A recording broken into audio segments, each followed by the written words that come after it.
कोर्टाने घेतलेला वेळ संपण्यासाठी आता थोडाच कालावधी उरलेला आहे. जयराम मर्डर केस, ज्याकडे संपूर्ण महाराष्ट्राचं लक्ष आहे, या केसचा निकाल आता काही वेळातच सगळ्यांसमोर असेल. युवी सर, ए काय मूवी चाललंय का इकडे? काय चाललंय? काय सिरियस सिच्युएशन आहे निशी, त्यात तरी सिरियस राहत जा. बघ तोपर्यंत प्रश्न हाच, दयानंद खांडेकर यांना शिक्षा मिळणार का? त्यांनी हा खून का केला? दयानंद खांडेकर यांचा जयरामशी असलेला संबंध काय? MNNचं भविष्य नक्की काय आहे?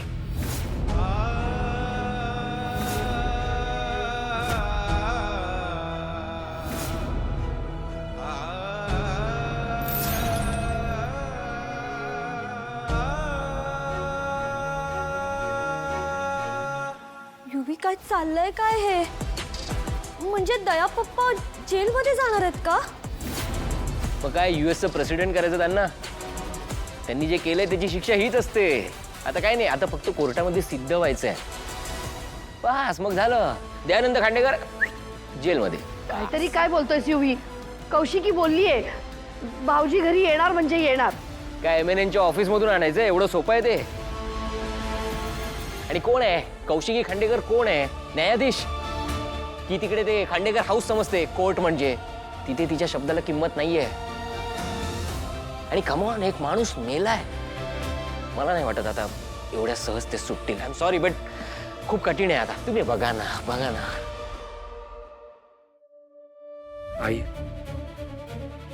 माझ्या मनात दयानंद खांडेकरांबद्दल नेहमी राग होता, द्वेष होता. पण आज असं वाटतंय की ते ह्या केसमधून निर्दोष सुटावे. जर त्यांनी हा गुन्हा केलाच नाहीये तर त्यांना याची शिक्षा मिळायला नको. त्यांच्या बाकी सगळ्या गोष्टींचा हिशोब नंतर करता येईल. पण एक ऑफिसर म्हणून मला वाटते की एखाद्या निरपराध व्यक्तीला त्याची शिक्षा मिळायला नको. दयानंद खांडेकर हा माणूस म्हणून कसा आहे हे खरंच मला कळत नाहीये ग. जयराम चौगुलेला त्यांनी मारलं नाहीये हे तर आता सिद्ध होईलच, पण JPC मेडिकल स्कॅमचं काय? MNNचं स्कॅमचं काय? जर या सगळ्या गोष्टींमध्ये त्यांचा हात असेल तर? सर, तुम्हाला रिपोर्ट्स मिळाले? येस, आलेत रिपोर्ट्स. आणि आपल्या बाजूने आहेत? You were absolutely right Tarini. Crime सीनवरती सापडलेलं रक्त दयानंद खांडेकर किंवा जयराम चौगुलेचं नाही. याचा अर्थ अजून एक व्यक्ती नक्कीच त्या क्राईम सीनवरती होती तारिणी. सर, आता तुम्हाला पटलं? दयानंद खांडेकर जे सांगत होते ते खरं होतं. ते तिथे पोचण्याआधीच क्राईम घडलेला होता. Correct. Technology here. So sorry sir, correct pen drive आणलात. आता दयानंद खांडेकरांची केस स्ट्रॉंग होईल. मी एव्हिडन्स चेक करतो आणि पुढे कोर्टामध्ये पाठवतो तारिणी.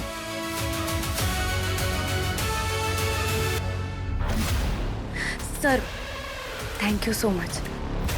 तुम्ही माझं विटनेस स्टेटमेंट कोर्टाकडून ग्रँट करून घेतल्याबद्दल खरंच थँक्यू. मी या केसची आय विटनेस आहे. मला तिथे उपस्थित राहावंच लागलं असतं. तसं जर झालं असतं ना तर ते आपल्या टीमसाठी खूप जोखमीचं ठरलं असतं. टीम तारिणीची आयडेंटिटी सांभाळणंच सगळ्यात जास्त महत्त्वाचं आहे आपल्याला. आणि आत्ता एका निरपराध माणसाला निर्दोष सिद्ध करणं. सर,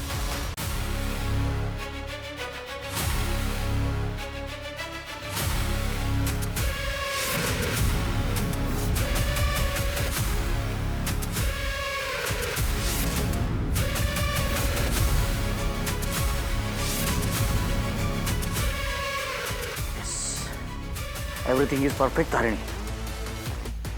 या व्हिडिओमध्ये क्लिअर दिसतंय की विक्टिमला मारणारी व्यक्ती तिसरीच कोणतरी आहे. Okay, don't worry. Dayanand Khandekar आता पोलीस कस्टडीमधनं लवकरच बाहेर येतील. Tarini, we have won this battle.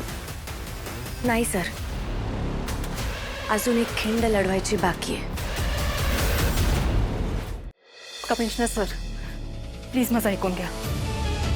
हे बघा, दया काकांनी खरंच काही केलेलं नाहीये. माझा पूर्ण विश्वास आहे आणि तुम्हाला सुद्धा हे माहिती आहे. आपण काय करू शकतो मला सांगा ना. मला काहीच सुचत नाही. अहो पण एव्हिडन्स शोधणं हे पोलिसांचं काम आहे. मी काय करू शकते त्यात? ऐका ना सर, मी काय करू शकते मला सांगा ना. मी काही करेन. केस रिओपन? तुम्ही केस रिओपन करायला सजेस्ट करताय? म्हणजे तुम्ही असं सजेस्ट करताय की आपण ही केस ऑलरेडी हरलोय? सर प्लीज माझं ऐकून घ्या. दया काकांनी काही केलेलं नाहीये. प्लीज माझ्यावर विश्वास ठेवा. आणि मी शेवटपर्यंत लढायला तयार आहे. मी अजिबात होप सोडणार नाहीये. पण प्लीज तुम्ही काहीतरी करा please. Thank you so much. Thank you.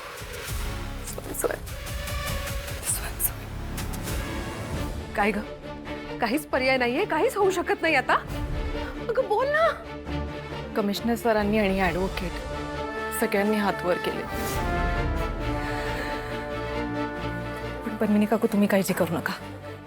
मी या सगळ्यातनं काही ना काहीतरी मार्ग काढेन. हा अगं, कसं करणार आहेस तू? काय मार्ग आहे तुझ्याकडे, सांग ना. मला नाही माहीत काकू मी या सगळ्यातनं कसा मार्ग काढणार आहे. मला खरं सांगू आता या क्षणी मला इतकं हेल्पलेस वाटतंय, इतकं रेस्टलेस वाटतंय. बाबा गेले तेव्हा सुद्धा मी इतकी हेल्पलेस नव्हते, कारण तेव्हा दया काका खंबीरपणे माझ्या पाठीशी उभे होते. आणि आज जेव्हा त्यांना माझी गरज आहे तेव्हा मी काही करू शकत नाही. याचा किती त्रास होतो. सगळं हातातनं निसटतंय असं वाटतंय पद्मिनी काकू. खूप भीती वाटते. हॅलो केदार, कुठे आहेस तू? इथेच एमएनएनच्या ऑफिसमध्ये.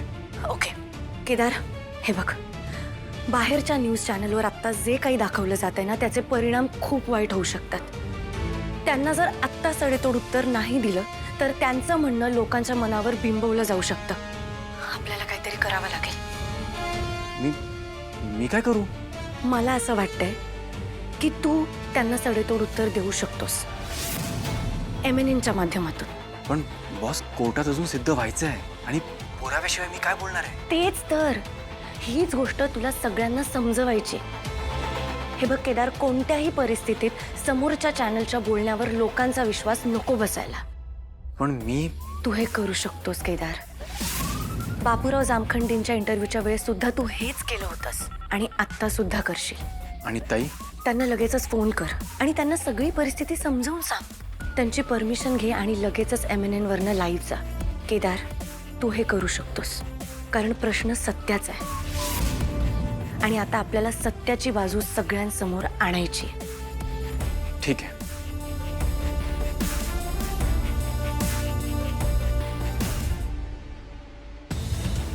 केदार ऐक ना, मी आता खूप गडबडीत आहे. मी प्लीज नंतर फोन करू. ताई,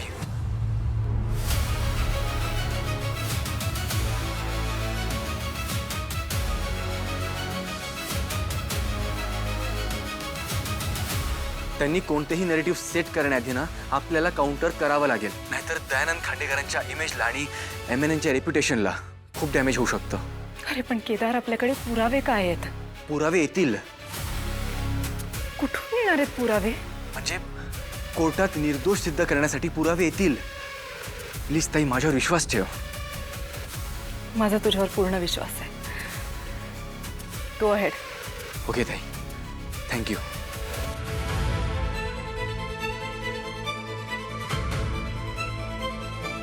स्वयं